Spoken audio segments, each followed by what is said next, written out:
নমস্কার, আপনারা দেখছেন TV9 বাংলা। সকালের ওয়েদার আপডেট। ঠান্ডা যার অপেক্ষায় আমরা বসে আছি, জাকিয়ে শীত কবে পড়বে সেই ঠান্ডা তো পাওয়া যাচ্ছেই না, উল্টে তাপমাত্রা একটু একটু করে রোজই বেড়ে যাচ্ছে। আজ কলকাতার সর্বনিম্ন তাপমাত্রা 17.1 ডিগ্রি সেলসিয়াস, মানে আরও একবার 17-এর ওপরে তাপমাত্রা, স্বাভাবিকের থেকে 3 ডিগ্রি বেশি। মানে এখন স্বাভাবিক তাপমাত্রায় কলকাতায় 14 থাকার কথা, মানে স্বাভাবিক তো থাকে না, শীতের সময় তাপমাত্রাটা নামে, অর্থাৎ কলকাতায় এই সময় 11-12 ডিগ্রি ঠান্ডা থাকবে, এটাই খুব নর্মাল। কিন্তু নিউ নর্মাল হচ্ছে তাপমাত্রা স্বাভাবিকের থেকে অনেকটা বেশি। গত কয়েকদিন ধরেই, মানে নতুন বছরে একদিন 14 ডিগ্রি ছিল, তারপরে আর আগে পরে তাপমাত্রা স্বাভাবিকের ওপরে। জেলার তাপমাত্রা ওই 13 ডিগ্রি 14 ডিগ্রি ঘরে রয়েছে, মানে যেখানে খুব ঠান্ডা পড়ে সেখানেও 13-14 ডিগ্রি ঠান্ডা। উত্তরবঙ্গে একটু ঠান্ডা লাগছে, কিন্তু সেটার কারণ কুয়াশা, মানে কুয়াশা, এত ঘন কুয়াশা, রোদ উঠছে না, ফলে একটা ছদ্ম শীত। কিন্তু অ্যাজ এ হোল গোটা বাংলাতেই শৈত্যপ্রবাহ দূর, সব জায়গাতেই তাপমাত্রা কিন্তু স্বাভাবিক বা তার একটু উপরেই রয়েছে। এই পরিস্থিতি একটু, আবহাওয়াবিদরা খানিকটা বলছেন শীতপ্রেমীদের উদ্দেশ্যে, যে একটু ঠান্ডা পড়তে পারে। একটু কেমন? কলকাতার তাপমাত্রায় 15-16 ডিগ্রিতে নামতে পারে, 15 ডিগ্রিতে নামতে পারে, মানে অন্তত 2 ডিগ্রি তাপমাত্রা কমার একটা সম্ভাবনা তৈরি হচ্ছে।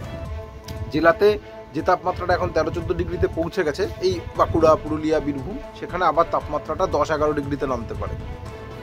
10-11 ডিগ্রি কলকাতার কাছে বেশ ভালো ঠান্ডা, কিন্তু জেলায় কিন্তু সেই ঠান্ডা আরও বেশি ঠান্ডা পড়ে জেলায়। যেটা বলছিলাম, 6 তারিখ জানুয়ারি মাসে 2023, মানে গত বছর পুরুলিয়াতে 6 ডিগ্রি ঠান্ডা পড়েছে। এইরকম ঠান্ডা এবছর এখনও জেলায় পড়েনি, এবং কবে পড়বে তাও স্পষ্ট নয়। তবে ওই যেটা বললাম, যে পড়ে পাওয়া 14 আনার মতো এই দিন দুয়েকে একটা আরেকটু ঠান্ডা পাওয়ার একটা সম্ভাবনা তৈরি হয়েছে। এই যে একেবারে ঠান্ডা নেই, এই ফেজটা একটু হয়তো যাবে।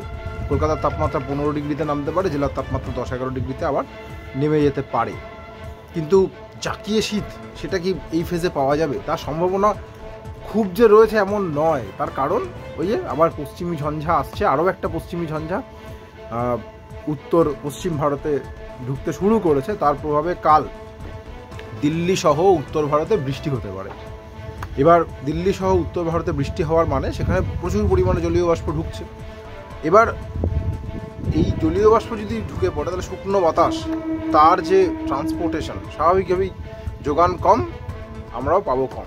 মানে আমাদের এখানে তো শীতের নিজস্ব কোনো উৎস নেই। মানে বর্ষা যেমন ভারত মহাসাগর থেকে ঘুরে বঙ্গোপসাগর হয়ে আমাদের এখানে ঢোকে, তবেই আমরা মৌসুমিভাবে এলে তবেই বৃষ্টি পাই, ঠিক তেমন শীত উত্তর ভারতে যত জাকিয়ে শীত পড়বে তার একটা ভাগ আমরা পাবো।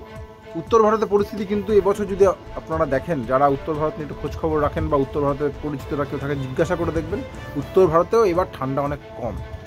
রাত্রের দিকে দিল্লির তাপমাত্রা জানুয়ারি মাসে 1-2 ডিগ্রিতে নেমে যাওয়াটা হামেশাই হয়। এবার সেই তাপমাত্রাটা এবছরের জানুয়ারিতে 8-9 ডিগ্রিতে ঘোরাফেরা করছে। তাহলে আমরা কী পাবো বলুন? রাজস্থানের তাপমাত্রা ডিসেম্বরে না হোক জানুয়ারিতে মাইনাসে নামে, এবছর নামেনি এখন। শৈত্যপ্রবাহ খুব কম। এবার উত্তর ভারতের ঠান্ডাটা এবছর একটু অন্য চরিত্রে। ঠান্ডা আছে কীরকম?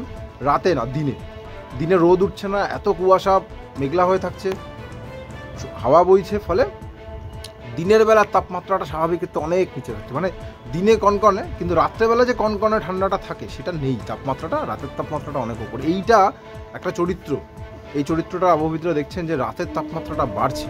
এবং 2023 যে আমাদের শতাব্দীর, মানে ভারতের প্রায় 121-22 বছরের দ্বিতীয় উষ্ণতম বছর হলো, তাতে দেখা গেছে যে শীতে উষ্ণতার প্রবণতাটা, তাপমাত্রা বাড়ার প্রবণতাটা অনেকটা বেশি। সুতরাং এটা কিন্তু ভাবাচ্ছে যে রাতের ঘুম কি আস্তে আস্তে কেড়ে নিচ্ছে প্রকৃতি। মানে এখন হয়তো অসুবিধা হচ্ছে না, গরমকালে যদি মনে করে দেখুন জুলাই আগস্ট মাসে কেমন ছিল, এত গুমোট গরম, এই রাতের তাপমাত্রা বাড়ার একটা প্রবণতা আমরা দেখতে পাচ্ছি, যেটা আমরা এই শীতেও দেখছি, যে রাতের তাপমাত্রা কিছুতেই কমছে না। 17 ডিগ্রিতে কলকাতা পৌষ মাসে, ভাবতে পারেন, এবং 1-2 দিন হয় একরকম, কিন্তু প্রায় বেশিরভাগ দিন 15, 16, 17। যাই হোক, একটা সান্ত্বনার শীতের খবর আবহাওয়াবিদরা দিচ্ছেন, তার জন্য একটু ওয়েট করা যাক। জাকিয়ে শীত কবে মিলবে আমরা খোঁজ রাখছি, এলে সবার আগে নিশ্চয়ই শেয়ার করব। সঙ্গে থাকার জন্য অনেক ধন্যবাদ।